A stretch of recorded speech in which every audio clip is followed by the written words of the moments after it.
नमस्कार दोस्तों, मैं मनोज शुक्ला स्वागत करता हूं आप सभी का इस चैनल पे। इसका नाम है डिस्कशन विद मनोज। और आप जब देख सकते हैं सामने की मध्य प्रदेश लोक सेवा आयोग यानी कि एमपीपीएससी की वैकेंसी पर मैं बात करने वाला हूं। चिंता मत करिए, मैं अभी आपसे जो है जो एमपीपीएससी जिसके लिए जाना जाता है ना कि डिप्टी कलेक्टर और बीडीओ और नायब तहसीलदार, इन सब की भर्ती, इन पर मैं बात नहीं करने जा रहा हूँ।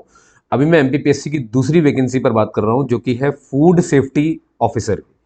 ठीक है ना। तो अगर आपका सपना है कि आप फूड सेफ्टी ऑफिसर बने, आपने इससे जुड़ी पढ़ाई की हुई है ना, क्या क्या पढ़ाई इसके लिए करनी पड़ती है मैं भी बताऊंगा कि कृषि विज्ञान और खाद्य सुरक्षा इनमें आने के लिए क्या होना चाहिए, है ना। तो धीरे धीरे हम इस पर बात करेंगे। इससे पहले मैं आपको बता दूं कि मैंने जो है रोज मैं वीडियो अपलोड करता हूं वैकेंसीज की, जो कि परमानेंट वैकेंसीज होती हैं, तो आप उनको देख लें। अभी मैंने कल भी, परसों भी, नरसों भी, है ना, लगातार रोज एक वीडियो तो आती ही आती है।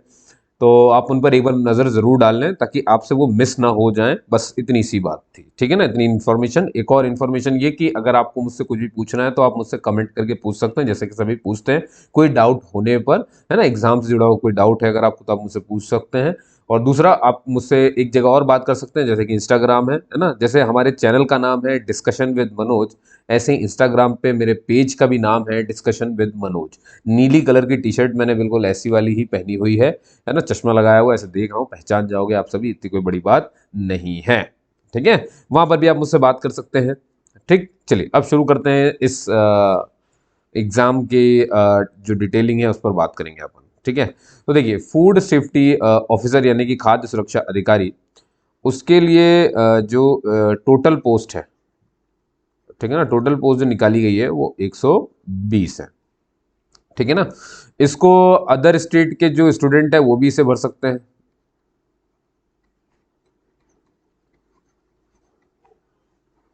Also apply. ठीक है ना। बस फर्क ये पड़ता है कि अदर स्टेट के जो SC, ST, OBC, economically weaker section वाले जो रहते हैं, ये सब के सब जो है जनरल की तरह ट्रीट होंगे मध्य प्रदेश में। तो आपकी जो श्रेणी रहेगी यहाँ पर, तो वो जनरली रहेगी, है ना। मतलब यहाँ पर जो रिजर्वेशन है ना, यहाँ पर जो रिजर्वेशन होगा जितना भी, वो यहाँ के ओनली फॉर डोमिसाइल पीपल। ठीक है ना, सिर्फ उनके लिए जो यहाँ पर मूल रूप से निवास करते हैं, जिनके पास यहाँ पर प्रमाण पत्र है वो। एक और बात बता दूं, जो अदर स्टेट वाले हैं उनके लिए रोजगार पंजीयन, है ना, रोजगार पंजीयन से उन्हें छूट दी गई है, उनके लिए अनिवार्य नहीं है ना। अदर स्टेट के लिए, फॉर अदर स्टेट, है ना, नॉट नीडेड, है ना। तो आपको अनिवार्य नहीं है, आपको रोजगार पंजीयन नहीं करवाना है। और यहाँ पर ऐसा है कि इस स्टेट के भी, जो मध्य प्रदेश के भी मूल निवासी हैं, फॉर्म भरते वक्त को जरूरत नहीं है इसकी, है ना। जब आप फॉर्म फिल कर रहे हैं, है ना, while filling form, not needed, है ना, जीवित पंजीयन की आवश्यकता नहीं है फॉर मूल निवासी, जो मूल निवासी है उनके लिए। लेकिन जब आप ये पेपर दे लेंगे, है ना, पेपर देने के बाद जब आप इंटरव्यू के लिए जाएंगे, तब इंटरव्यू में इसकी जरूरत पड़ेगी। तो फिर मतलब आप, मतलब फॉर्म अभी भर रहे हैं तो अभी जरूरत नहीं है, वैसे अभी करवा लेना। और ये सब कुछ आप एमपी ऑनलाइन से करवा सकते हो। समझ गए आप मेरी बात ना। एमपी ऑनलाइन से आप इसे करवा सकते हैं। ठीक है। और एक बात बता दूं कि जो फीस है, जो फीस है वो जैसे कि ये लगाते हैं 500 रुपये, और जो पोर्टल चार्जेस होते हैं 40-50 रुपये जो भी लग जाए, तो 580 का टोटल फॉर्म आपका भराएगा जब आप किसे भरवाने के लिए जाओगे। तो 580 ये हमारे जनरल के लिए है, जनरल कैटेगरीज के लिए, और अदर स्टेट के सभी स्टूडेंट के लिए, है ना, and for other state students. ठीक है ना, वो लोग भर सकते हैं, लेकिन उनको 500 रुपये देने पड़ेंगे। उससे कोई फर्क नहीं पड़ता कि आप SC, ST, OBC, ex serviceman किस में आते हो, कुछ लेना देना नहीं होता उससे। ठीक है ना, इसका विशेष ध्यान रखिए, है ना। और 250 रुपये लगेंगे किसके लिए, ये हमारे मध्य प्रदेश की महिलाओं के लिए। ठीक है ना भाई, महिलाओं के लिए हो गया, है ना। मध्य प्रदेश के हमारे अनुसूचित जाति, जनजाति, है ना, अदर बैकवर्ड क्लास, है ना, और अदर बैकवर्ड क्लास, वो भी कौन से, नॉन क्रीमी लेयर वाले, वो भी मेंशन कर देता हूँ। ठीक है ना, हमारे दिव्यांगजन, पर्सन विद बेंचमार्क डिसेबिलिटी, है ना, दिव्यांगजन, इन सब के लिए इतना ही लगने वाला है ना, ये ध्यान रखेंगे। लेकिन ये मूल निवासी होना चाहिए। क्लियर है। और एक बात इसमें ये समझने वाली बात है, जैसे मान लीजिए जनरल की महिलाओं की अगर पोस्ट खाली रह जाती है, तो वो पोस्ट जनरल के लड़कों के द्वारा भरी जाएगी। क्लियर है। और जो मध्य प्रदेश के SC ST OBC या इनके लिए जो भी आरक्षित सीटें हैं, ठीक है ना, इनकी सीटें सिर्फ इन्हीं की पोस्ट से भराई जाएगी और किसी से उन्हें भराया नहीं जाएगा। क्लियर है इतनी बात, इसका आपको विशेष ध्यान रखना है ना। तो ये कुछ बातें थी, जरूरी थी, जो आपको समझ लेना जरूरी था। अब देखिए ये जो फॉर्म है ये शुरू हो रहा है 28 मार्च 2025 से। बिल्कुल आप सही सुन रहे हैं सर, अभी तो जनवरी चल रही है। हाँ, तो ये बहुत पहले का अपडेट है जो अभी आ गया है, आपको इसको अपने पास अच्छे से रखना है। तो 28 मार्च 2025 से ये फॉर्म ओपन हो जाएगा और 27 अप्रैल 2025, ये देखो यहाँ लिखा अंतिम तिथि यहीं पे लिखी है ना, 27 अप्रैल 2025 तक। अब देखिए मैं इतनी जल्दी इसका वीडियो क्यों बना के बता रहा हूँ, क्योंकि ये PDF उन्होंने ही लॉन्च किया है ना, MPPSC वालों ने। तो देखिए पहले से बताने का मतलब क्या, आप अभी से तैयार रहिए, ठीक है ना। तो अभी से आपको क्या क्या पढ़ना है, इसकी सैंपल पेपर वगैरह सब इसकी वेबसाइट पर उपलब्ध रहते हैं। मैं वेबसाइट की भी लिंक दे दूंगा। और अगर आपको ऐसा लगता है कि सर हमें इसका सैंपल पेपर देखना है, तो आप कमेंट कर देना, है ना। अगर काफ़ी मात्रा में कमेंट आते हैं तो मैं इसके पेपर पर भी डिस्कशन कर लूंगा, कोई बड़ी बात नहीं। नाम ही हमारे चैनल का डिस्कशन ही है ना, तो आप टेंशन ना लें। आपको लगे कि इसे आपको देखना है तो आप मुझे जरूर बेशक आप यहाँ पर मुझे बता सकते हैं, बेफिक्र रहे उस बात के लिए। ये इसकी वेबसाइट है साहब, है ना, ये इसकी वेबसाइट है। ये वेबसाइट आपको बहुत ज़रूरी है, विजिट करना चाहिए, देखना चाहिए भी, है ना। ये MPPSC, ये दोनों, ठीक है। आगे बढ़े, चलिए, बहुत बढ़िया। जो एज है, एज मैंने अभी नहीं बताई आपको। देखिए एज क्राइटेरिया ऐसा है कि मिनिमम जो एज है वो रहेगी आपकी 21 साल, है ना, और जो मैक्सिमम एज है वो रहेगी आपके 40 साल। देखिए इन्होंने आरक्षण में जितनी भी छूट देनी है ना, वो अगर किसी को आरक्षण की छूट मिल रही है तो वो 45 साल तक ही है। मतलब मैक्सिमम टू मैक्सिमम कितनी एज बढ़ सकती है, 45 साल तक हो गया। इसके ऊपर किसी की भी एज नहीं बढ़ेगी, चाहे आप विक्रम अवॉर्डी हो तो भी आपको 5 साल की छूट मिलेगी, 40 में तो 45 साल ही आएगा, ठीक है ना। और और भी ऐसे बहुत सारी चीज़ें होती हैं, सम्मान या किसी को जो भी मिला है उस हिसाब से काम होता है, स्पोर्ट्स में या कहीं पर भी कैसा भी, ठीक है। तो ये हो गई कुछ बातें जो मैंने आपको बताई, ठीक है। अगर आपको फॉर्म भरने में कोई दिक्कत हो जाती है तो 1 अप्रैल से आप लेकर के 29 अप्रैल तक उसमें जो भी गलतियां हैं, सही कर सकते हैं। मान लीजिए डेट ऑफ बर्थ गलत भरा गई, इसके लिए 50 रुपये आपका शुल्क लगेगा हर त्रुटि के लिए, तो त्रुटि कम से कम करें। अब आ जाइए, देखिए शैक्षणिक अर्हता यानी कि एजुकेशनल एलिजिबिलिटी, क्या कह रहा है ये, कि किसी भी मान्यता प्राप्त विश्वविद्यालय से, मतलब किसी भी एक अच्छे विश्वविद्यालय जिसको मान्यता दी गई हो, है ना, खाद्य प्रौद्योगिकी, है ना, ये समझते हैं ना आप, फूड टेक्नोलॉजी है क्या ये, हाँ यही हो सकती है।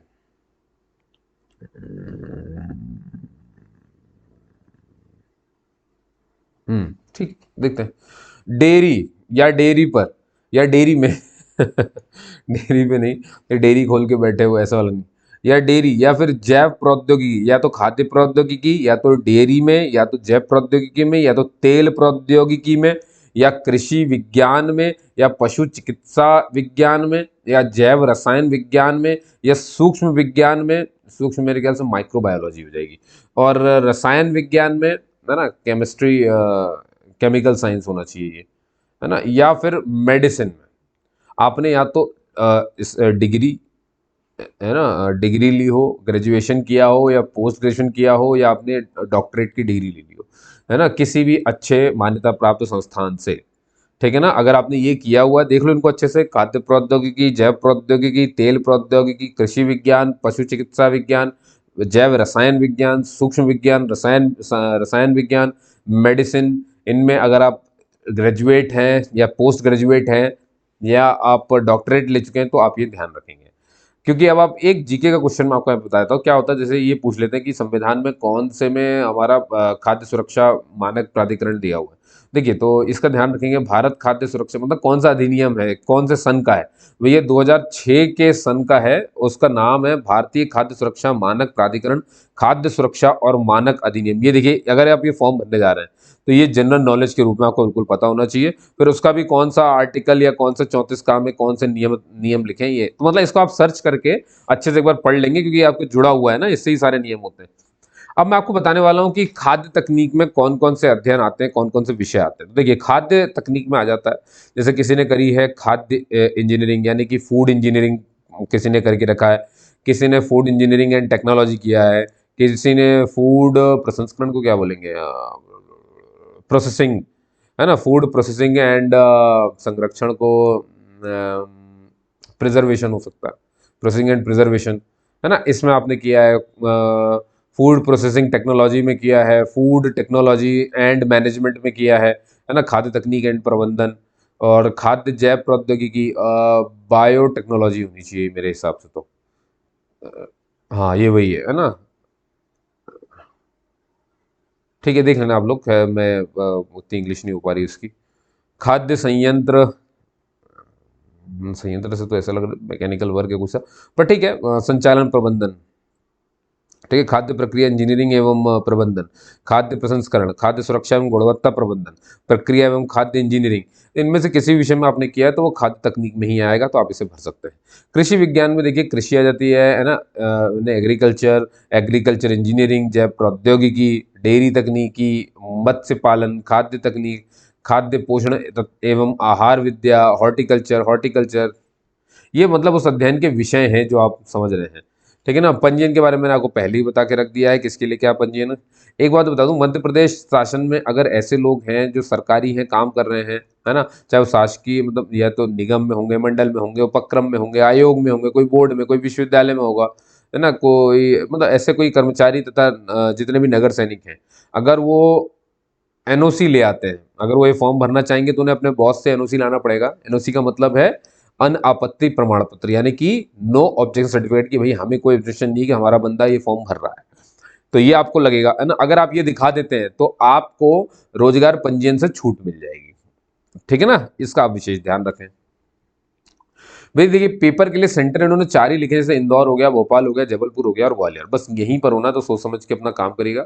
आपको ओएमआर शीट मिलेगी। ओएमआर शीट आप समझते हैं ना, ऐसे 4 गोले रहते हैं, ठीक है ना। ये क्वेश्चन नंबर 1 है और आपसे पूछा जा रहा है, ये बताइए क्वेश्चन नंबर 1 आंसर कौन सा है, तो ए बी सी डी। अब आपका जो भी आंसर है उसको आपको गोला करना पड़ता है। गोला करने के लिए आपको सिर्फ ब्लैक बॉल पॉइंट पेन ही ले जाना है और कम से कम 2 लेकर के जाना है। ठीक है ना, इसमें गलती मत करना, और गोला अच्छे से करना, जैसे ये मैंने जगह छोड़ी ना, ऐसा कुछ नहीं, पूरा प्योर गोला काला हो जाना चाहिए। टिक नहीं करके आना, टिक गलत बात होती है, ठीक है। इसका थोड़ा सा विशेष ध्यान रखेंगे, इसकी थोड़ी सी ट्रेनिंग आप ले लेंगे, मैंने आपको बता भी दिया हल्का सा। और रोल नंबर तो एकदम आंखें खोल के भरना, एकदम आंखें फाड़ के बिल्कुल, ठीक है। और यहाँ पर ये कुछ खास बात नहीं है। अब आ जाइए, देखिए यहाँ पर आपको दिखेगा ये पद का नाम है, और ये आप देख सकते हैं रिक्त पदों की संख्या। ये जैसे ये मेल के लिए कितनी हो गई, 28 पोस्ट है जनरल के लिए, एससी के लिए 16 है, एसटी के लिए 28 है, ओबीसी के लिए 38 है, ईडब्ल्यूएस के लिए 10 है। अब यहाँ पर जो पोस्ट आ रही है ना, ये फीमेल के लिए है ना, ये मध्य प्रदेश की मूल निवासी महिलाओं के लिए, तो उनके लिए 10 पोस्ट हो गई। महिलाओं में जनरल के लिए 10 है, एससी के लिए 6 है, एसटी के लिए 10 है, ओबीसी के लिए 13, ईडब्ल्यूएस के लिए 4। फिर हमारे भूतपूर्व सैनिकों के लिए जनरल में 1, एससी में 1, एसटी में 2, ओबीसी में 2, ईडब्ल्यूएस में है ही नहीं। फिर दिव्यांगजनों में हमारे भाई बहनों की फिर देखना पड़ता है दिव्यांगता कैसी है ना, जैसे 1 हैंड तो 4 पोस्ट खाली हैं, है ना। हियरिंग, हार्ड ऑफ हियरिंग, यानी जिनको अच्छे सुनाई नहीं देता उनके लिए 8 पोस्ट खाली है। और इसके लिए आपको अपना डिसेबल सर्टिफिकेट लेकर के आना पड़ेगा, जो कि सीएमओ द्वारा एक प्रिस्क्राइब्ड फॉर्मेट में होना चाहिए, ठीक है। और इस तरह से आप देखेंगे सब मिला ली जाए पोस्ट तो टोटल 120 पोस्ट बन जाती है। स्थायी नौकरी है ना। श्रेणी आपकी राजपत्रित 3 रहेगी, ठीक है ना। सैलरी आप देख सकते हैं 36,000 से शुरू हो जाएगी आपकी, ठीक है। कर्तव्य आपका जो अधिनियम में दिया होगा उसी का निर्वहन करना है आपका कर्तव्य, ठीक है ना। और ये वही बात फिर से आ गई है, ठीक। यहाँ पर कुछ पढ़ सकते हैं, आयु सीमा मैंने आपको बता दी थी पहले ही। अब देखिए, अगर आप सिलेक्ट हो गए, इंटरव्यू वगैरह सब पास कर लिया, पहले तो ध्यान रखिएगा कि मेरिट में आपके पेपर, है ना, और प्लस इंटरव्यू दोनों के मार्क्स का वेटेज रहेगा, है ना, किसी को भी हल्के में नहीं ले सकते हैं आप। और अगर आप सिलेक्ट हो गए तो आपको 2 साल प्रोविजन पीरियड में रखा जाएगा, ठीक है ना। और बाकी ये वही लिखा हुआ है आरक्षित पर किसके लिए क्या क्या रहेगा, तो वो मैंने आपको पहले ही बता दिया है, ठीक है ना। और अब ये इसमें देखिए जरा एक चीज़, अब अच्छे सुनिए, अब मैं कुछ बातें बता दूं, जैसे जो लोग शादीशुदा हैं जिनके बच्चे हैं, अगर आपके सिर्फ 2 ही बच्चे हैं तो आप ये फॉर्म भर लेंगे, लेकिन अगर आपके 2 से ज़्यादा बच्चे हैं, अब 2 से ज़्यादा बच्चे भी किस सन से बात करनी है उसको ध्यान सुनिएगा। इनका कहा गया है कि अगर किसी व्यक्ति के पास 2 से अधिक जीवित संतानें हैं, है ना, और जिनमें से एक का जन्म 26 जनवरी 2001 को या उसके पश्चात हो, किसी सेवा या पद पर नियुक्ति के लिए पात्र नहीं होगा। इसको अच्छे समझिए, 2 से अधिक का मतलब ये बोल रहे हैं कि देखिए 2 संतानों वाले तो सारे ही भर सकते हैं, लेकिन अगर किसी के पास तीसरी संतान है और तीसरी संतान का जन्म अगर 26 जनवरी को या इसके बाद हुआ है, बहुत ध्यान सुनिएगा, दो तो मान लो किसी के पास पहले से ही है बच्चे, लेकिन अब एक और बच्चा आ रहा है ना, अब मतलब एक और बच्चा है, अब उस बच्चे का जन्म अगर 26 जनवरी 2001 को या उसके बाद हुआ है, तो फिर ये पिता, इन तीन बच्चों का जो पिता जो ये फॉर्म भर रहा है, वो इसके लिए एलिजिबल नहीं रहेगा। ठीक है ना। अब इसकी दूसरी माया सुनो कि समझ गए हो ना आप मेरी बात, है ना, मतलब ये है कि अगर 26 जनवरी से पहले वो तीसरा बच्चा पैदा हुआ है, मतलब 26 जनवरी 2001 से पहले वो तीसरा बच्चा है, तो भी ये भर सकते हैं। क्यों? क्योंकि ये नियम जो बना ये बाद में बना है। ठीक है ना। तो पहले से जिनके पास तीन बच्चे हैं वो अगर ये फॉर्म भर रहे हैं तो वो लोग इसे भर लेंगे, लेकिन ऐसे लोग जिनके पास तीसरा बच्चा 26 जनवरी 2001 को आया या उसके बाद आया, वो लोग इसे नहीं भर पाएंगे। ठीक है ना। ये उससे पहले वाले लोग इसे भर सकते हैं, और इसके बाद तो भैया दो ही बच्चे वाले भर सकते हैं, ध्यान सुनिए, है ना, तीन बच्चे वाले तो फॉर्म ही नहीं भर सकते हैं। ठीक है। और ये भी ध्यान सुनो, जो लोग महिलाओं के विरुद्ध, जब भी ये महिलाओं के विरुद्ध कोई चीज आती है ना, मेरे दिमाग में अतुल सुभाष आ जाता है यार, कि भाई ये लाइन आप देखो, सरकार भी लिखती है कि महिलाओं के विरुद्ध किसी अपराध का सिद्ध दोष। मैं कहता हूँ ये चीज आप महिलाओं के लिए क्यों नहीं लिखते हो, है ना। महिलाओं के लिए भी एक लाइन नहीं होनी चाहिए? क्या अपने को नहीं लगता थोड़ा सटायर जरूर लग रहा है आपको कि मैं थोड़ी देर के लिए आपको हरिशंकर परसाई लगने लग जाऊं, है ना। तो मैं बात बिल्कुल खुल करके कहूंगा इस बात पे कि मतलब ये मेरी अपनी सोच है, मैं ये कहीं पे किसी को थोप नहीं रहा उस बात को। मतलब एक सिर्फ एक सोच की बात हो, सिर्फ एक सोच की बात हो, है ना। मैं किसी संस्था को ब्लेम नहीं करना चाहता, ये अपने हिसाब से सोच समझ करके, समाज को देखते हुए जो उन्होंने समझा होगा वही उन्होंने ये बनाया होगा। समाज में कुरीतियों को देख करके ही नियम बनते हैं, ये हम सब जानते हैं।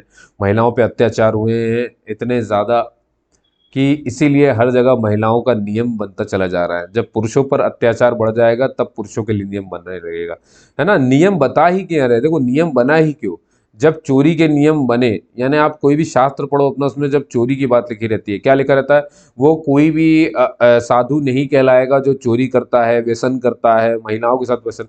तो ये देखो, ये लिखने वाले ऐसे कैसे लिख सकते हैं, ये हो रहा होगा उससे तभी तो उन्होंने ये लिखा होगा। अगर ये सब उस समय नहीं होता तो क्या उन्हें सपना आया होता कि हमें ये लिख देना है? नहीं। उस समय चोरी बहुत आम रही होगी, आज से बहुत साल पहले, समझ रहे हो ना। इसीलिए हमारे पुराणों में भी उस बात का जिक्र मिलता है कि चोरी ना करने वाला हो, ये वो तो उसको मोक्ष नहीं मिलता है, ये वो, तो मतलब उस समय चला होगा, इसीलिए उसको लोगों को सिखाने के लिए उसमें लिखा गया था। तो मैं कह रहा हूं आपसे ये कि ये इतिहास गवाह है इस बात का कि कभी अगर किसी पर अत्याचार हुआ है, उसी अत्याचार के ऊपर नियम बन जाता है। अभी पुरुषों पर अत्याचार, अब धीरे धीरे आप देखोगे प्रताड़ना, झूठे केसेस, अतुल सुभाष जैसे केसेस ये आना शुरू हो गए, तो आप देखोगे धीरे धीरे जो है कानून भी इनकी तरफ इंक्लाइंड होगा, इनके लिए भी नियम बनेगा, है ना।